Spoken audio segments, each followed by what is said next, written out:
I think an important case must be made in the midst of this identity politics, just how anti-class consciousness it is. And the particular Marxist critique of capitalism is nothing like what is being portrayed by these supposed neo-Marxists, they are Marxist in the sense that Hitler said that he had found a way to kind of co-opt the Marxist ideal. So in the useful idiot sense of being proto-fascists, they are quasi-Marxist in some formula of their thinking. But essentially, they are, in the final analysis, obviously reactionary. But their rhetoric subsumes some twisted version of supposed class consciousness. But obviously what they are preaching preeminently is race consciousness. And so they have displaced class consciousness with race consciousness, which is if you get people to buy into that battlefront, into that perpetual war or that narrative conflict, then essentially you've got an endless store of rhetoric with which you can abuse, especially the working class and underclasses. Essentially you've got a way to keep that going forever without it ever being inspected properly, because when you see the government trading in special privileges and special dispensations, now, in terms of capitalist, the capitalist state, let's just say, in the experience of modern systems of government, there have always been some that have profited from a special favor that the state could bestow. During the apartheid regime, the beneficiaries of this were not Afrikaners across the board. We're not even whites across the board, maybe a few very rich white Afrikaners that got special deals from the state. Now, casting that special deal as the kind of the status quo that every white person was a beneficiary of, and then saying that the state must gear itself into handing out special favors to the dominated race or whatever, which is somehow it's always just black. It's not any other. It's always in the image of the kind of some token identity, which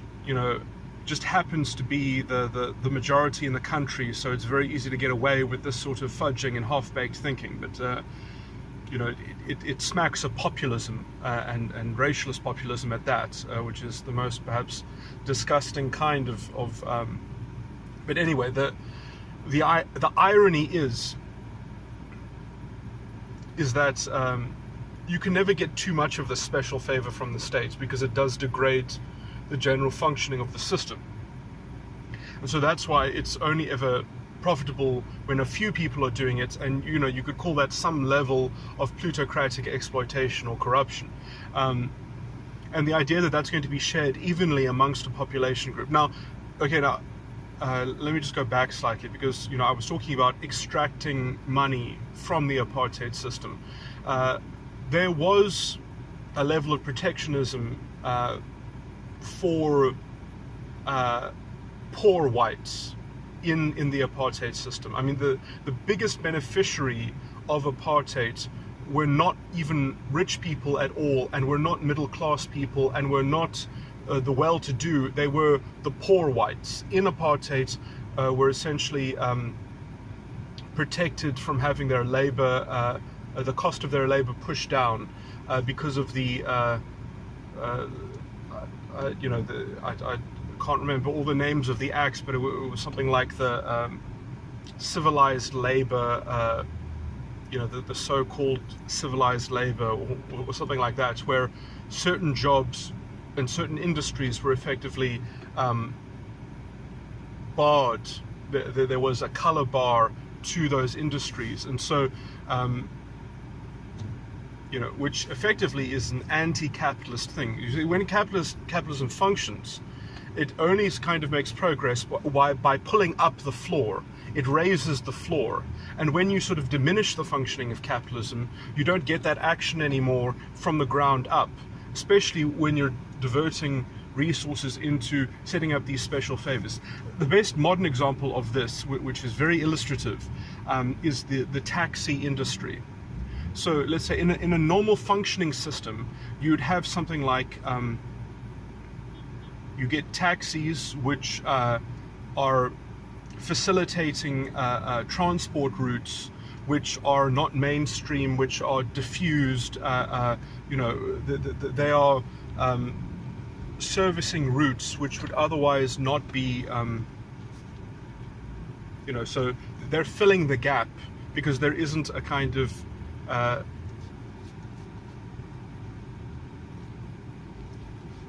and it's, let's just say, in terms of what could be, it's a relatively expensive market solution. So the progress in the field of transport is to have cheaper public transport, which is more energy efficient and has a lower cost. And then when you are providing a service at a lower cost, and transport is pretty integral to the functioning of any modern economy, in increasing productivity, increasing the quality of life of its members.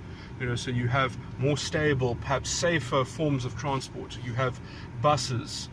which end up being cheaper than taxis, and you have trains, and you have other systems set up for this. But in South Africa, you have this tremendous amount of burning of infrastructure and violence, which, if you ask me, is pretty obviously politically sponsored. Especially, it's the exact kind of destruction that was audibly came from Julius Malema while he was inside the ANC, which was part of why he was ejected from the ANC, was because he wanted to destroy essentially the infrastructure which the DA was laying down in the Western Cape as part of a kind of racial motif so when you have that kind of destabilization, which is essentially supporting the special, which amounts to creating a special favor to support taxi rank managers and taxi owners, so you're kind of creating a cartel or a protected industry, which cannot be supplanted by progress. And so when you acquiesce to these special favors, it means that you can't make the kind of the financial so instead we're going to preserve the established taxi industry, and in terms of whatever money it gets to concentrate for itself, instead of diffusing that and putting it into let's say the living wages that people end up at the end of the day, because their budget has more room, because they're spending less money on transport, because they can take a bus or a train which is reliable, but the trains are not reliable because of the vandalism and the wholesale destruction and burning. And so, in modern society, this is how you make progress. This is how you make incremental progress. This is how you increase the quality of life. And that capitalist engine is not permitted to get started, simply because we have this kind of political pressure that black economic interests cannot be unsettled. That even as there's a wholesale industry in sort of selling state power for the profit of a few black elite, that cannot be undermined, and in fact that just has to somehow become a private scale expense, so that perhaps government can do more, while essentially you've legalized theft in the form of land expropriation without compensation. I mean, even the whole, like, it doesn't even matter if you change the land clause in the Constitution. It wouldn't. It's not permissible. The conditions with which it would be permissible would be such an uncommon historical fact about a particular piece of land that it would never find the amount of land in this country that could justifiably be expropriated without compensation is going to be such a small and tiny proportion that it is not worth threatening the greater institution of private property, which is the means with which you can even have a functioning economy. Already this is causing a kind of stagnation in the fluid and organic use of land. It undermines value, and if you undermine the concept of value in a commercial setting, you're going to end up disrupting food production.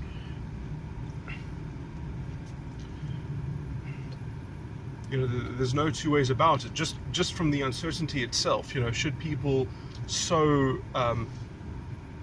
seeds into, should people put more working capital into land, which is effectively when the fate of that endeavor is sort of held by some ad hoc political caprice. It's an untenable situation. It's such a thoughtless and expedient, and it's not even expedient on the level of development, it's expedient on the level of populism that sort of diverts attention from the extreme ravages of exploitation and corruption by essentially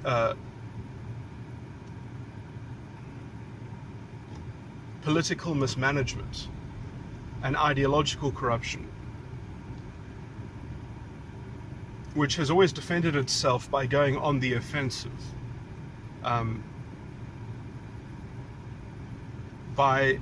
creating enough of a kind of quagmire that has to be defended against from the other side, instead of having the other side point at the ideological corruption like Julius Malema, which is effectively, with his very toxic, poisonous identity consciousness and race consciousness, even corrupting the policy of the ANC government, which has to pay lip service to it and sort of sate this base that needs this narrative to hang on to their very feeble worldview, which ends up creating this perpetual corruption problem where the state is now committed into dispensing a special economic privilege that will effectively structurally destabilize the economy even further. I mean, already the only, the sane economic people say, this stuff is crazy, we need structural normalcy, we need to remove this these obstructive forces, these weird, convoluted, racist politics from economic decision making, which ends up creating bad decisions that end up endorsing the economic interests of a politically connected elite, which then have the motivation to promote this racial consciousness as a way to rationalize, this behavior, which is, the kind of, you can't think of a greater betrayal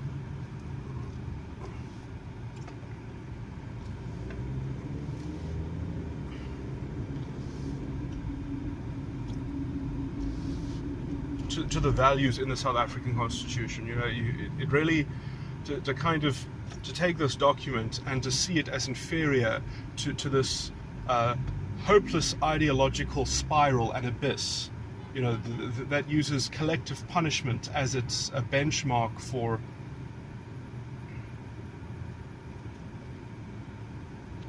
reaching some kind of break-even point,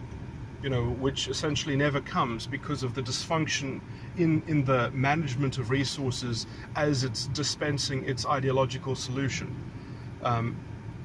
which as it's going, it just degrades the quality of everything. It degrades the quality of education,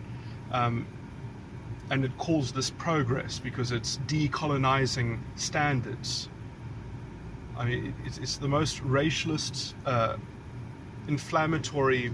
you know, imagine the kind of, you know, the way that they're destroying the education of science at university in terms of bringing in nativist science or something like that and inventing these really crazy things. Imagine the effect of that on a primary and secondary educational level, you know, the kind of state-endorsed lunacy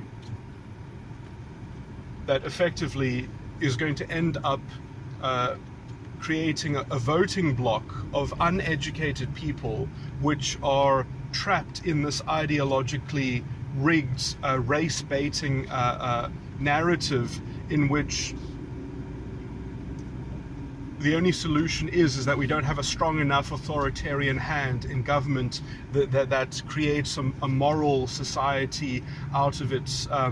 arbitration over identity, and therefore it's kind of ad hoc executive corruption of the legal system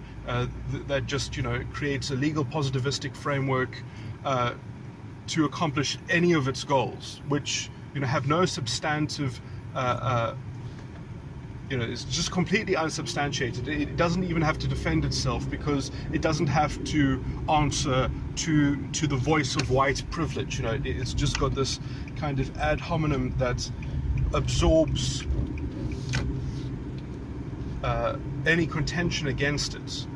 You know, the only criticism that it gets is the criticism from minds which aren't decolonized, you know, and so it's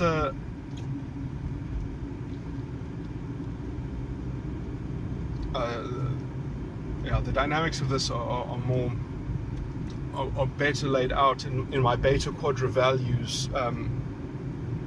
explanation of how this comes from a very particular style of personality, which has always been a corrupting influence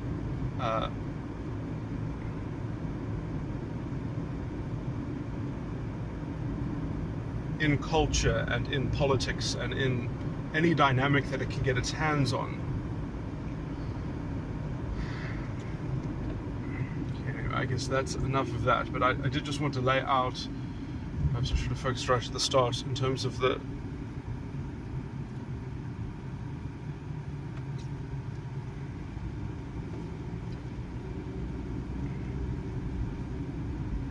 and, you know, although this might be confusing for people overseas, you know, the Communist Party in South Africa, which is allied to the ANC, is actually one of the biggest critics of the ANC and of this racial consciousness, essentially, because they are Marxist in the more traditional sense, and they see through this kind of very reactionary, toxic rhetoric, which is essentially designed to serve, well, you know, the black politically the politically connected black elite, you know, which are creating a rhetoric and a kind of they are structuring a kind of hegemony, which is you know, it's quasi feudalistic, you know, it's really disgusting. You know, it really is worse than the line of capitalist development, which is expected, you know, to eventually create organic conditions for something new, which, I mean, that's a separate topic that I would talk about. But the idea that the answer to that is state capitalism or socialism is certainly that is not a fixed prediction that Marx made, and in fact, in light of history, we have to read into all of Marx's speculation as to how his predictions for other factors might have to be radically adapted, and they don't even have to be that radically adapted to see that socialism is no longer a necessary step, and in fact it is indeed a greatly undesirable step, as it is likely to lead to fascism, or some form of Giovanni Marxism, whatever that Italian philosopher was.